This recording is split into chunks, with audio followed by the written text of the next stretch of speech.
Hello everyone, this is Musa. I am starting a lecture today for the Ras Tanura Chess Club. This is a relatively young but old club. This club is for junior students 6 to 14 years old, uh, and the number of participants is around 30.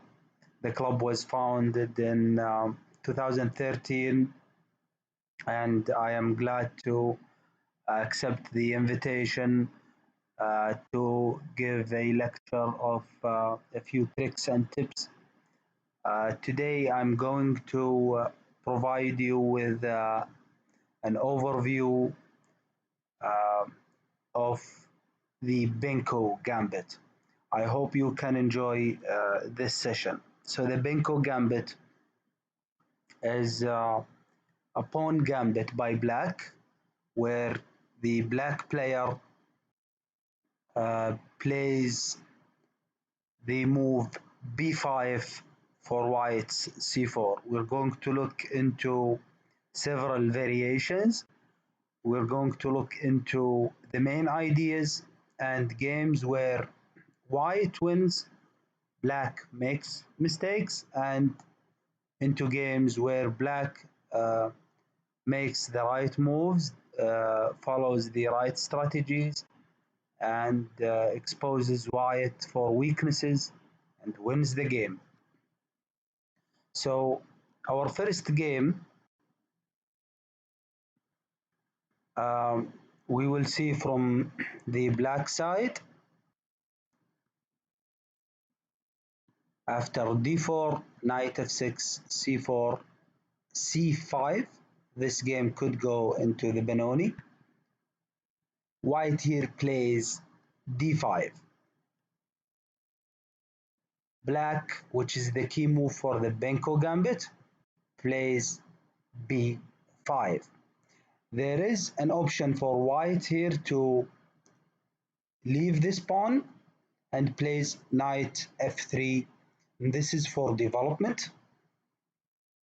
And also the c4 pawn here can be recaptured if black goes and or decides to capture on c4. However, we will see where white takes uh, b pawn of blacks, and assuming of course that the pawn is free. Of course, when white takes, he's going to ruin the structure, which is an important game build. Indeed, white takes on b5. Black immediately plays a6, which is the main move for black. Of course, black can recapture with knight or bishop, and also he prepares to free some space for his queenside pieces. And also the bishop now can go to b7, attacking with the knight on f6, the center pawn. So black here gains space and advantage of development. Of course, white has many options. The most recently used option is uh, b6. He tells black, if you want to take the pawn back, you must use your queen. Using your queen or moving the queen in early in the game is generally disliked. So, of course, in opening theories. Also, white can play f3, preparing e4 to solidify the structure in the center. Later on, white will plan to push black's knight and gain space and control of the central region of the board. After a6, white goes with the b6 option. And now black does not immediately take the pawn, which is theoretically bad. he plays d6. Now he wants to close the center, opens the diagonal for the bishop, which is a developing move, and also opens the d7 square for the knight later on, since the knight has nowhere to go. And also black later on will plan to play g6 to play bishop g7 so he can castle and find a defensive square for his bishop, defending the knight. Black should be almost done with early game development. Now, white goes with knight c3, which is a good move. Now he plans to play e4 straight away and then plays a4, planning then to play a5. Of course, black goes knight b d7. Now he can take on b6 before white has an opportunity to play a4, a5.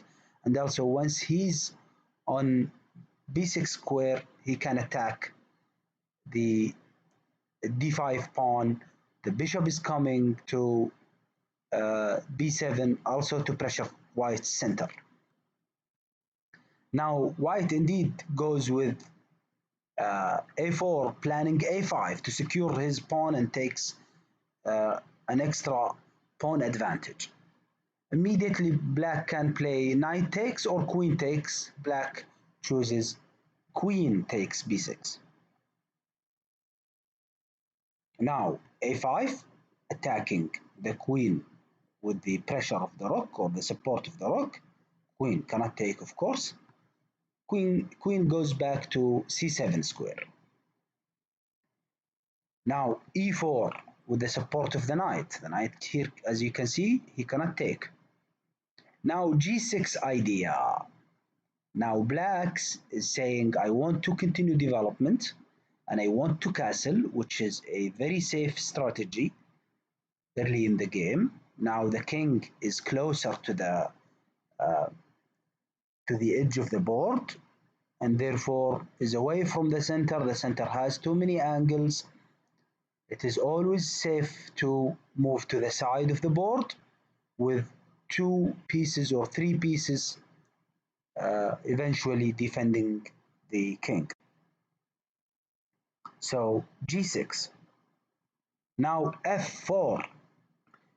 The pawn, of course, did not go to f3. There is no point of supporting e4 since the knight on c3 is defending and the knight on f6 cannot take.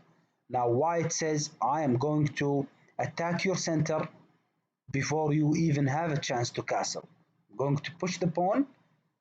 If you take, I would take, but of course after knight f3, I can push to the center. If you take, I can take. Your queen cannot take. Your knight cannot take, since I'm going to support with the knight and perhaps later on with another piece. Bishop g7. Now bishop to c4. The bishop is protecting this pawn, but not really, because the pawn is not actually attacking or being attacked by black's pieces. But actually when this pawn moves and this pawn takes, he can push the pawn and f7. Black now castles, knight f3, rook to e8, and white castles kingside. Now the idea, 2 ideas for black. He can play h6 to prevent white's knight from coming to g5 square, which is putting pressure on f7. Once this pawn moves, it will be very dangerous. Bishop and knight will be attacking f7, if you can see this idea. And also black has bishop b7 idea. So black also has e5 idea, which is not the optimal move. Now he immediately goes with e5. Perhaps black did not think of e takes or d takes e6 en passant. If you are familiar with the en passant move, if the pawn moves two squares and there is an opponent's pawn nearby, he can capture on the earlier square. Uh, and also, black says to white, I'm not afraid of your pawn moving and the bishop opening the diagonal or the diagonal being open to your bishop. So en passant indeed happens. Now f takes, solidifying the center. Now, of course, white has a brilliant idea here, or an optimal move, which is pawn to f5, destroying black's defenses and opening the flanks. Now white has his bishop eyeing the queen side, also the other bishop eyeing the king, and also the rook has an open diagonal. His queen is freer than black's queen, can attack easily. So white perhaps should have gone for f5 immediately. However, white goes knight g5, and now black goes knight f8. He wants to defend this pawn and opens the diagonal for the bishop. Easily seen idea. Now f5. h6 attacking the knight. And look what happens. If you can pause the video right now and think about white's best move. Okay, white goes with e5, attacking the knight. This could be done without any risks. For now, of course, black is forced to take with the d pawn. Now f takes g6, sacrificing the knight, leaving the knight on g5. Indeed, black takes, and this is a mistake by black. Instead, black could have taken the pawn on g6 because this is a very scary pawn. It controls f7 and h7, and soon after the pawn takes the knight, the queen can come to here to this square after this knight is somehow removed, perhaps with the rook sacrifice, if you can see the idea from afar. But black is confident enough to take the knight. He wants the free knight.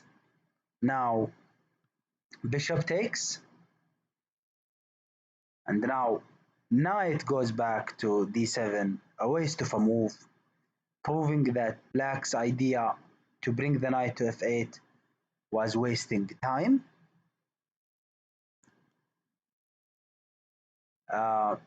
Instead, let's look at knight takes g6, rook takes, bishop takes, bishop takes.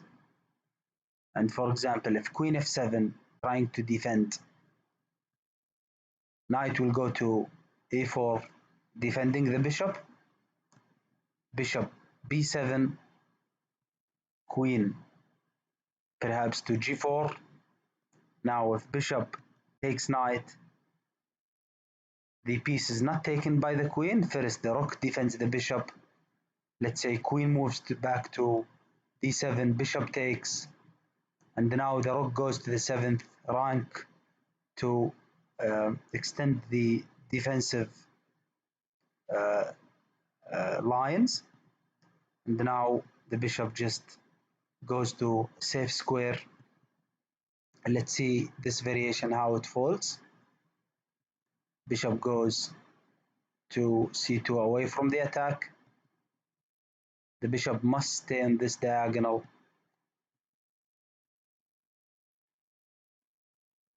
Of course, after rook takes, queen, rook takes, bishop takes, queen takes, and we can see that white, yes, he has a bishop versus a rook, but white has 4 pawns versus 1 pawn. black will struggle. So let's go back to the game. This is the game, and now the knight 8 goes to d7, queen comes to f3, and this is the real game. Now black should have played bishop b7, finally completing the development of the bishop. However, black opts for rook a7, rook a d1, attacking the knight, developing the rook, queen b7, queen now joins the attack, queen c6, black's queen is struggling to find a better square. Knight d5, sacrificing the knight, e takes, rook takes now with a threat of discovered check, king goes to f8, now queen to h7. And do you see why taking the knight was a bad idea? Rook e6, trying to flee this square for the king. Bishop h6, of course. Now the rook cannot go back to defend because of queen h8. The bishop is pinned. So it is a bad idea. So the king tries to move, giving the bishop away. Queen takes. And now knight takes the rook. But after queen h8, king e7, the promotion of the pawn, the dangerous pawn on g6, rook tries to save the game, but now check, and this is a very nice move. It forces the king to take the rook. After king takes, queen, pawn promotion with queen, check. So the rook here cannot take the queen. And after king to e7, queen d8, checkmate. And this is the first game. We're gonna go to another. But before we go, we want to learn a lesson from this game. Black, yes, indeed, tried to develop faster in the game, but at some point, black did not handle white's attack very well. White managed to control the center, which is a central theme in the Benko Gambit. And black allowed white to control the center and start the attack.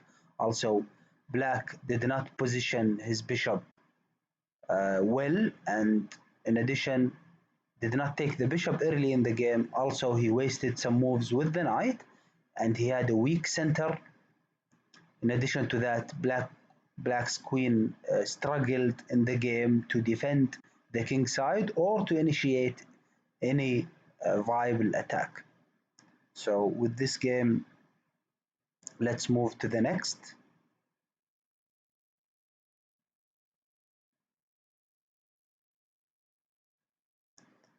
In this game, let's take black side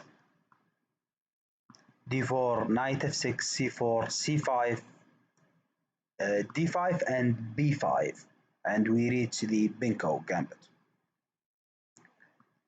Knight f3 instead of taking the pawn. So let's try this variation. Knight f3, bishop b7 immediately, leaving the b pawn again, and b3 from white, e6 attacking white center immediately, d takes e6, f takes e6. Of course, f must take, otherwise if we take with the d pawn, queen takes queen, king takes queen, first thing we notice, black lost his castling rights by moving the king, capturing on d8, yet we still have too many big pieces on the board, which is dangerous for the black king and will also hinder the development and the positioning of black's pieces. We can see that white now can take the b5 pawn, probably keep it. bishop d6, and knight b d2.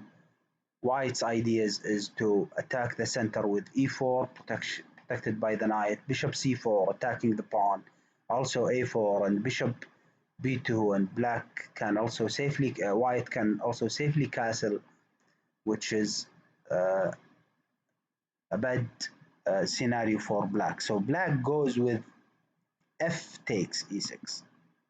Now, c takes b5, bishop e7, e3 now, a small move, not going with e4. E4 needs preparation, perhaps knight bd2 or knight c3 immediately. So now white goes with opening the diagonal for the bishop. Probably his bishop will reside on c4 or d3 later on. Now knight e4. So the idea is that if knight uh, goes to uh, d2, he will black will go to knight c3 with bishop to f6, protecting the knight, threatening the rook. Also immediately the bishop will go to f6 anyways, attacking the rook. So knight here must move, or the bishop must move to b2 immediately before black's bishop. So indeed we have bishop b2, bishop f6, trying to exchange bishops, queen c2 attacking the knight is protected, so white or black castles. Now knight bd2, and two attackers, one defender for the black knight on e4. a6 now, trying to challenge the pawn and open more spaces, develop more pieces for black. White says, no, I'm defending my pawn.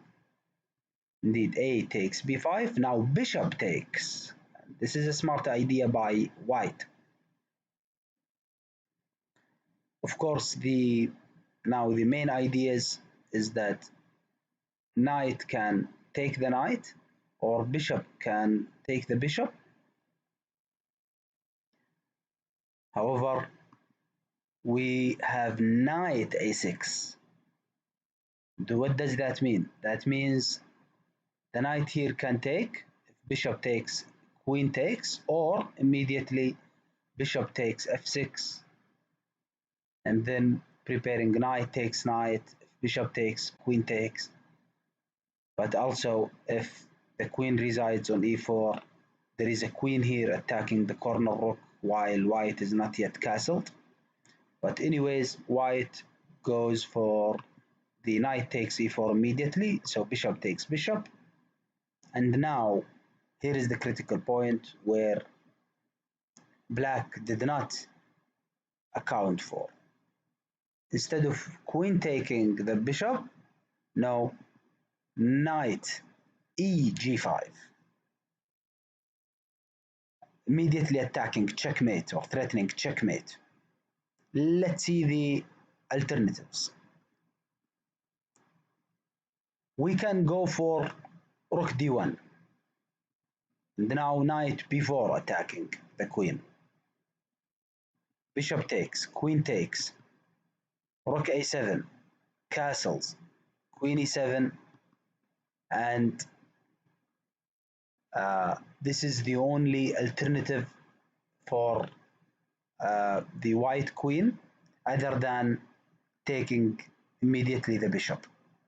However, white goes straight to knight g5, rook takes f3. Black sacrifices, which is basically an only move. If the queen comes here, it's checkmate. g6 won't help because the queen can take on b2, and now there are holes in uh, black's positions. So now black says, okay, I'm going to sacrifice my rook on f3. Your knight is no longer defended, and also I give my king a free space. Rook takes f3. And now queen h7 check. king f8. Otherwise, the king has no square. And now h4 immediately, protecting the knight, preparing to take the rook, sacrificing the rook in the corner. It's chaos, it's chaotic. So black here was doing well, except for the fact that he elects to save this rook instead of taking this rook. The rook here has a bigger threat, which is coming to d1, joining the game at some point. So black thought maybe I should save the rook that is closer to the king side. Maybe I can sacrifice it again for the knight. However, taking the corner rook was a better idea for black. Since black returns his rook, now the rook comes to d1. Now bishop to d5, which is not a good idea. e4, attacking uh, both bishop and rook. It's a fork. Check, king to e2, knight c7, take whichever piece black says to white. White takes the rook, trying to break the center. Now, of course, this bishop has a threat. The knight takes. Now, white sacrifices his rook, and we see that, or we see how this rook is dangerous, the rook that was residing in the corner. Black missed that. E takes d5. A takes the knight. A pawn takes the knight. Rook a2. King f3. The queen tries to join the game. Rook d1. Bishop d4. And now white has a bigger threat. White advances his pawn. Rook takes b3 check. The king goes to g4, also giving extra protection to the f5 pawn. Now the queen can move, and we can see that the bishop is being attacked after rook b4 and g3. Black resigned. The bishop is attacked. If the bishop moves anywhere, the queen will come to h8. The king cannot go anywhere. The knight is controlling f7. The whole file is attacked by the rook. The king can move anywhere soon to, for example, h3.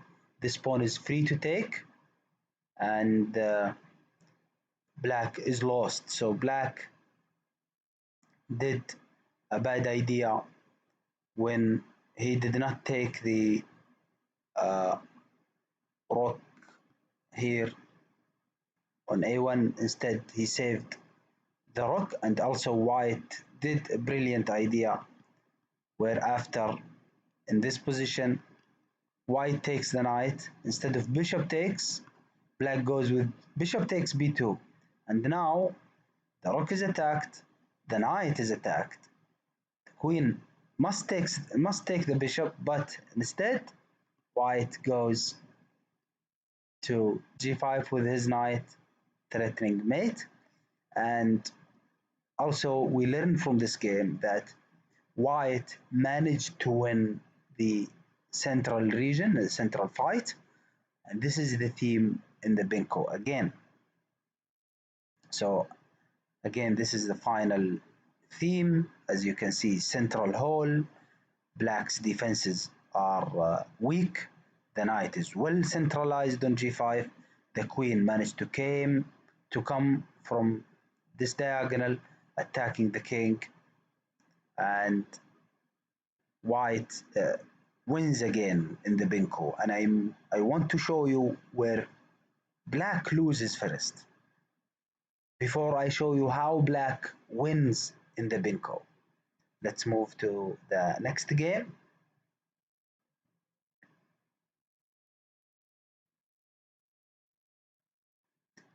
d4, knight f6, c4, c5, d5, and b5. We reach the Benko again, and white goes for knight f3, And now there is a repeating idea. G6, black goes for G6 immediately. White goes, okay, I will take the pawn. A6, you want to take another pawn and give me a chance to take with my knight, develop my knight, or take with my bishop and develop my bishop. I'm willing to give one pawn for my own development. When I develop, I can attack, I can pressure my opponent, and I can control the board. And when I control the board, my opponent will make mistakes, and I can take advantage of those mistakes. This is what black says when black plays the Benko Gambit. White goes, okay, I will protect my pawn if you take it. A takes, and now white goes with a new move. Instead of knight takes, which is a right move, white goes, okay, how about I destroy your center? I force you to take with your e-pawn, and then I will probably take with the queen later on, or advance my bishop, take with my bishop, and take with my queen. Now that your bishop is planning to go to g7, you already opened the hole by moving the pawn to g6. You plan to play the bishop to g7. No, no, no, no, no.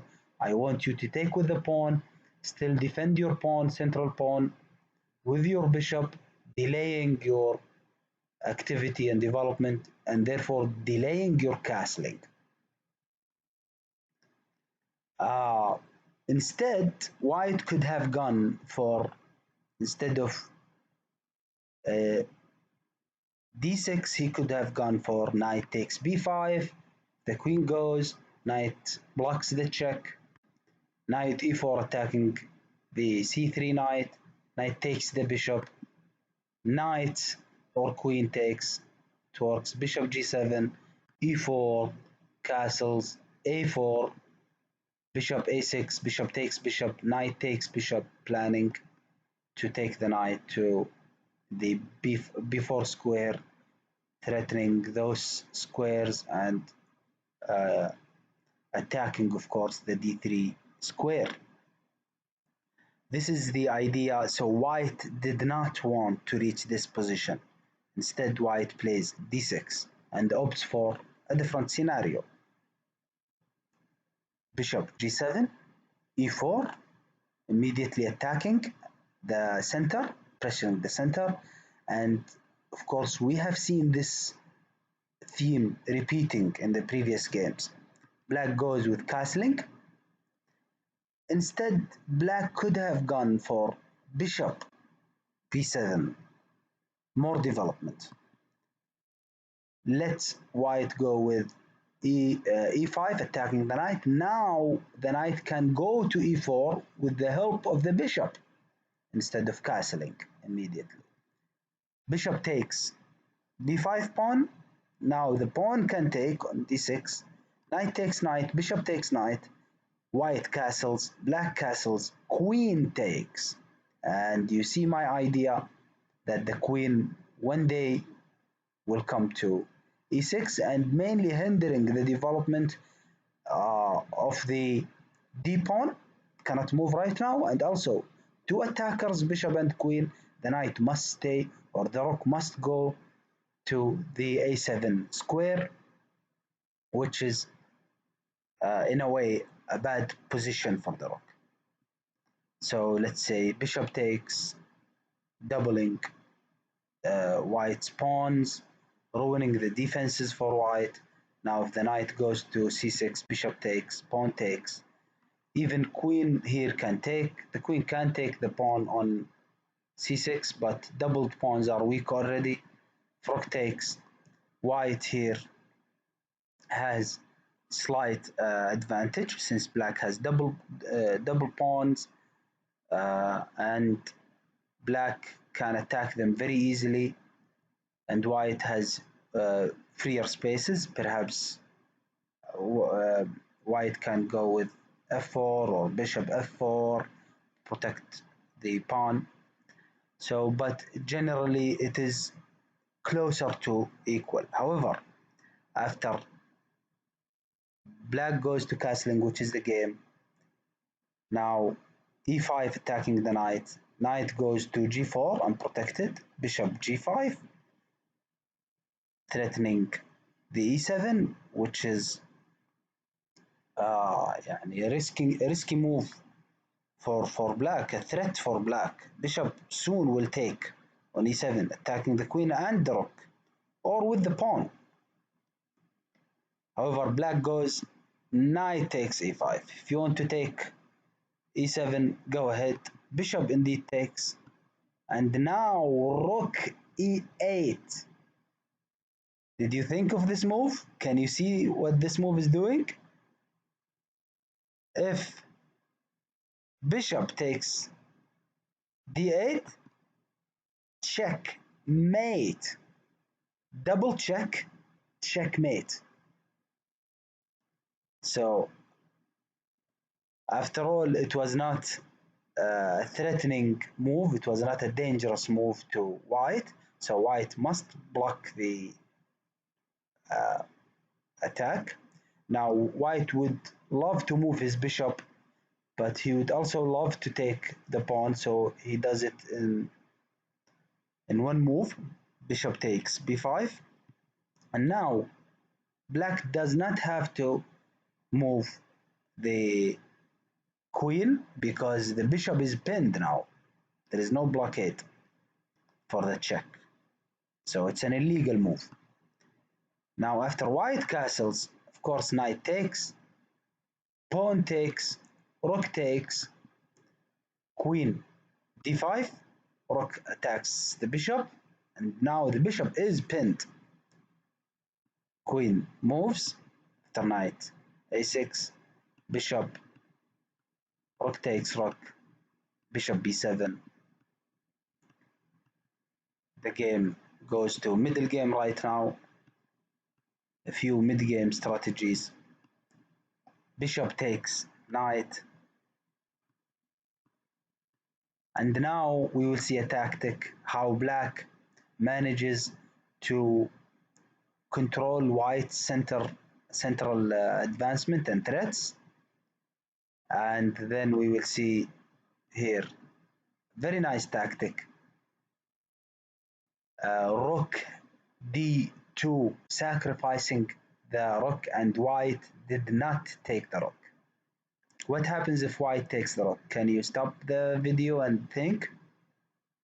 Okay, if white takes the rook, queen goes to c1 with check, king h2, queen takes, pinning the white queen, and also the bishop is attacking the knight. What could white do? White already lost a piece. Queen takes d7, of course, pinning the bishop, but now the queen can take. Queen takes queen, bishop takes d4, and now, of course, white has two pawns extra, doubled pawns. The bishop will take care of them very soon. The king will advance to the center, attacks the rest of white pawns, and black is winning. So after rook d2, which is the game, white did not take the rook. White saw this coming, and rook takes knight. Already white lost a piece. And from here we see a few cleaning moves. Of course, black needs to be careful. A few checks. Of course, after queen c6, white resigned. If king f1, then checkmate. If f3, check, check. And now queen b2, just preparing to protect the bishop. Of course, the rook goes now for queen g1, g8, checkmate, check. And now the rook will go from the other side to attack, which is also winning for black. Remember, the queen is protecting the bishop.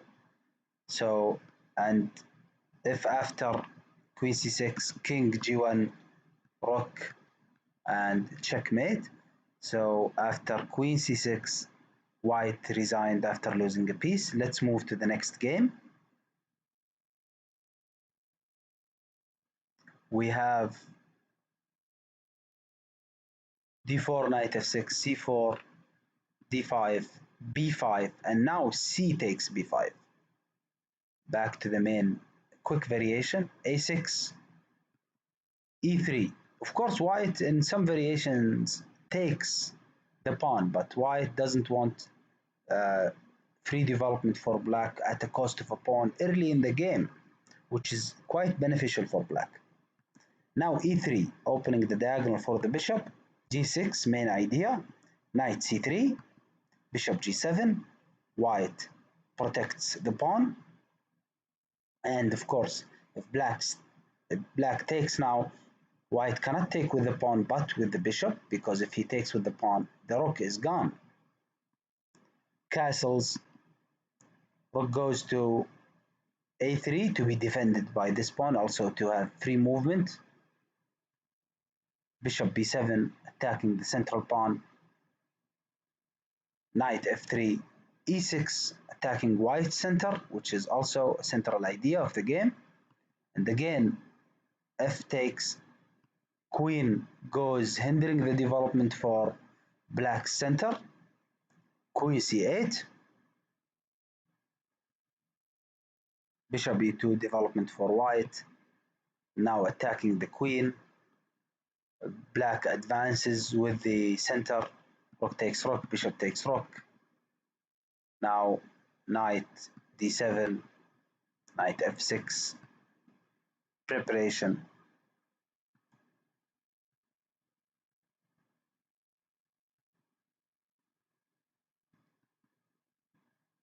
Knight d2, knight takes, queen takes, black advances. And now this is very interesting. This is the central move of the game. Let's go back just a few steps. When white plays bishop to a3, that was not the best move. Maybe he could have played bishop c4 check and f4, allowing the queen to defend the g pawn. Over after bishop a3, now black prepares a sacrifice or an attack, direct attack on the king. And guess what? White ignores that and plays knight takes c5, not seeing the threat. If you can see the bishop in the corner, the bishop on e5, and the queen, and the rook, we will see what happens. Bishop takes h2, king h1, and how would you proceed as black from here? You can pause the video and think about it.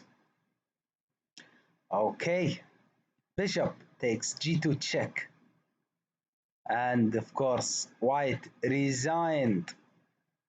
Why? Because if king is forced, of course, to take g2, rook takes f2. If rook takes, queen takes, king goes to f1, it is checkmate. And also if after rook takes, if king, then checkmate immediately, queen a8 checkmate. So the game ended after bishop takes g2, and again we see that black managed to advance in the center, stop white's attack in the center, and exposes white for mistakes while positioning his pieces. White was trying to shift his pieces from the queen side to the central region, while black easily prepared a quick attack, a quick assault on the king side, and won the game. Let's move to the next game. And this game is, I think, played by Magnus Carlsen, the current world champion. We see the same idea, d5, b5, pawn takes a6 and f3 this time, which is a nice idea, preparing immediate assault in the center. g6, e4, bishop g7, knight c3, castles, a4, e6 attacking white center immediately, and now knight h3. Of course, the knight cannot go to f3 since f3 itself is played, and knight's development cannot be delayed. So knight h3, also the knight sees f4 and g5 with the help of the bishop. Bishop b7. Black is optimistic here that he can easily break in the center. D takes, of course f takes, the same idea. Bishop e3. Of course, we can see that queen can go to e7 for black, which is a good idea. However, black goes immediately with the break in the center. d5. While your king, black says to white, while your king is in the center, I'm going to open the game since I have my king castled. Bishop takes c5, of course, now it's a free pawn. Rook e8, away from the bishop attack. Bishop e2, now white wants to castle. Knight bd7 attacking the bishop. Bishop goes back to f2. D takes e4. Now black says, I am opening the game. Magnus says to his opponent, I'm going to open the game. So white says, you know what? I'll give you the pawn back. I'll just castle. So he goes castling. A takes b5. Knight takes. Knight e5. Attacking f3, putting more pressure on f3.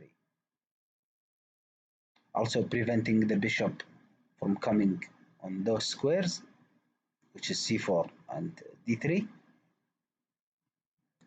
Now, of course, white has several ideas. He can take immediately on e4 or play the bishop on e5, attacking the knight. White does a mistake here, again positioning his pieces from the queen side to the center, trying to make his pieces useful.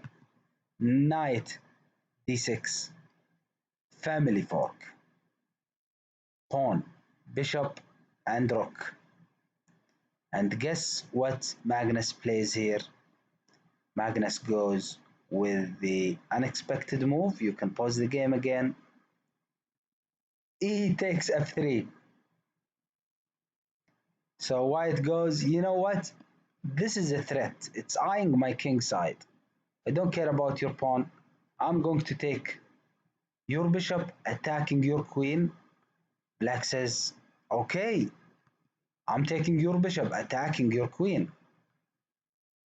White says, okay, I'm going to take the pawn. What are you going to do about the knight? Black could have gone for queen c7, which could be a boring variation, but roughly equal or even slightly better for black. Of course, white here does not save the knight. The knight is already cooked. So he goes with rook c1, queen takes the knight, knight goes to e4, and perhaps the game is roughly equal. Black will manage to get a pawn or two on the queen side, and white will probably manage to break through the 7th rank for black. So Magnus did not want to go queen c7. He rather went for queen d5, attacking the knight and centralizing his queen. Knight goes back to c5 now. However, the knight attacks the bishop, the defender of the c5 knight. Rook d1 attacking the queen. Queen goes to c6. The knight now is saved. Knight goes to d5. b5 attacking the queen. Queen goes to b6. Perhaps white could have gone for a5 attacking the queen. The queen probably would go to a7 or c7. However, white goes knight to a6, which is taking the knight away from the action. Queen takes queen, rook takes queen, knight c3 attacking the rook to the 7th rank. Now the rook challenges the other rook, defended again. Of course, the rook movement here to d8 is to prevent the other rook coming here, so immediately challenge this rook. An area for a draw, repetition, but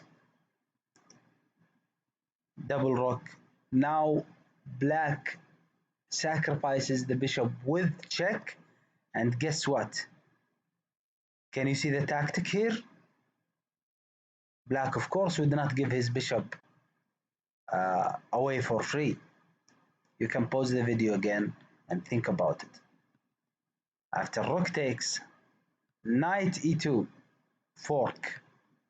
Knight takes the rook, rook takes rook. Of course, rook cannot take the knight, so rook takes rook. And now knight f4. After this knight is attacked, he has to go to e2, and look at white knights, one on the side of the board, one is at the end of the board, while black has a rook for a knight and a pawn. Knight e2, of course, black is going to stop the pawns on the queen side, and now after a few moves, black will win the game.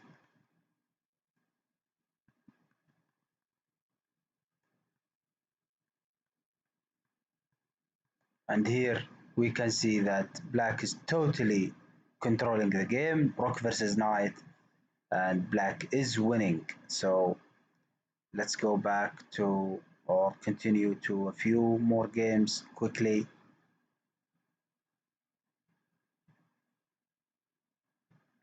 And these are, I call them miniatures in the game. We see b5, c takes b5, e6, immediately attacking the center, knight c3, bishop b7. See, black gains control in the center, and this is a bad move by white. Black plays, of course, d4 with the support of c5 pawn and the queen. The knight goes instead of taking. Now black continues the development, immediately takes the developed knight, queen takes, knight is developed. Black can castle now and start bothering white, since white is not castled.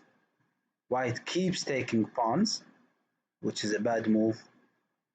The queen now goes to d1. Of course, the knight is coming to e5, the rook is coming to e8.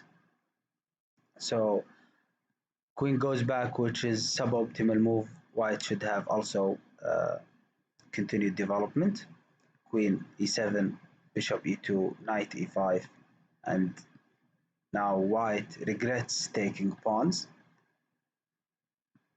Bishop takes, knight takes, and now queen to e2, queen f3, and guess what? If you can pause the video and think about the best move for black.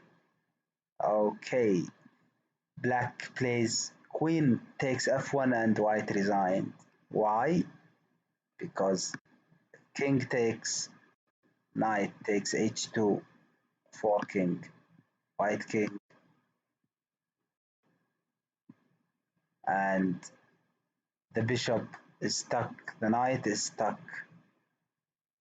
Bishop goes, for example, to e1, rook will come to d, c3, again rook will come to d, pinning the knight and with a check. So white resigned after queen takes f1 check. Let's go to another game.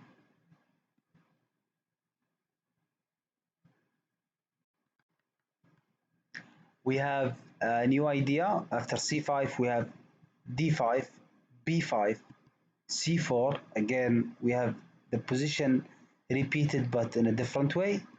eventually resulting in the Benoni or the Benko.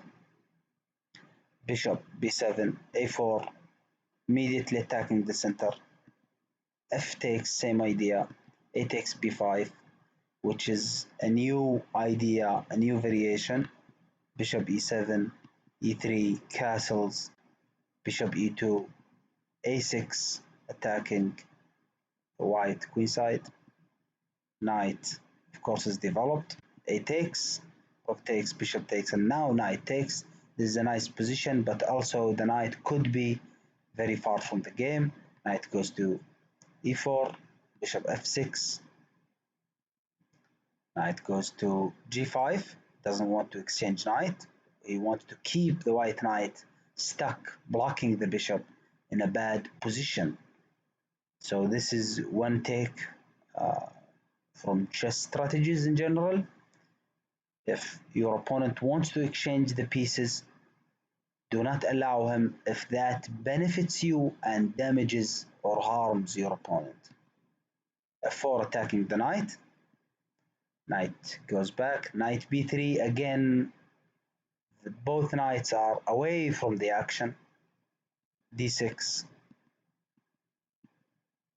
Of course, now knight is protected attacking the bishop, but black proceeds with the central advancement.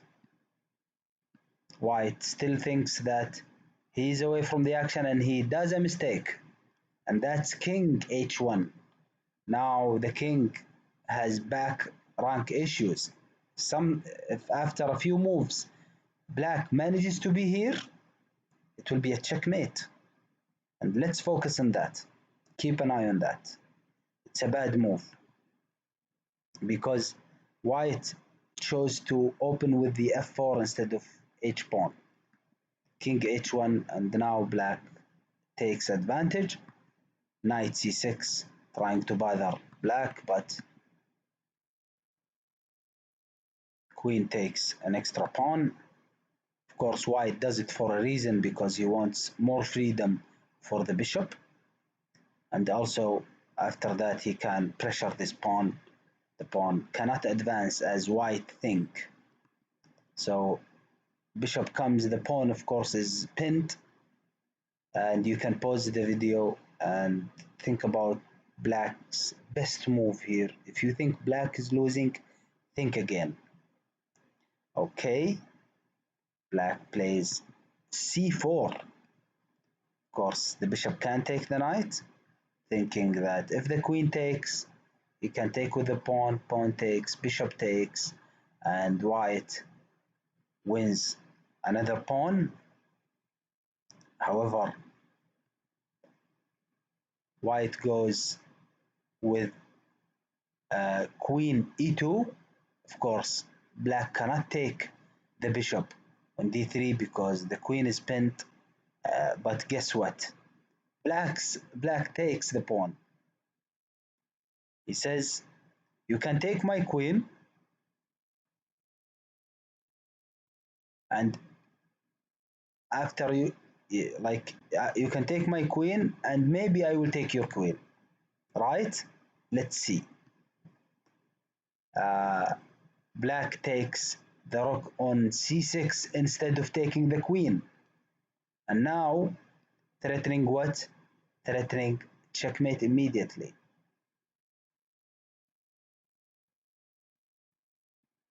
Queen goes back, bishop to b2, threatening c1 again. White has no time to play the h-pawn. After bishop to d2, knight to e4, attacking the bishop. He will take the bishop. If the queen takes, rook will come to c1.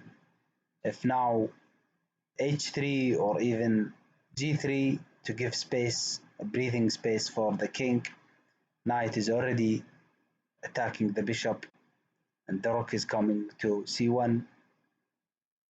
Let's go back here.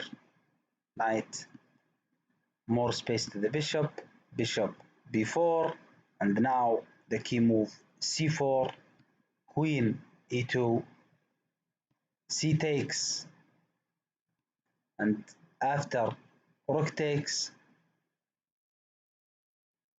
white thought, if you take my queen, I will take your rook with check.